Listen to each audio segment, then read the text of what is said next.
उपळे-दुमाला येथील मंडळ अधिकाऱ्याने 7/12 उतार्यावर नाव नोंदणीसाठी थेट पैशाची मागणी केल्याचा व्हिडिओ सोशल मीडियावर व्हायरल झाल्याने महसूल यंत्रणेत खळबळ उडाली आहे।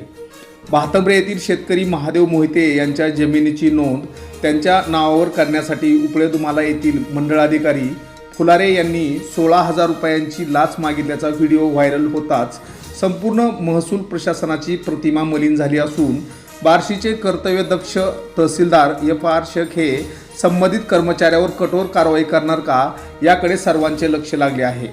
यामुळे नागरिकातून तीव्र संतापाची लाट उसळली असून 7/12 नोंदीसाठी ही लाच द्यावी लागत असेल तर सर्वसामान्य शेतकऱ्यांनी न्यायासाठी कुणाकडे जायचे असा थेट सवाल उपस्थित केला जात आहे।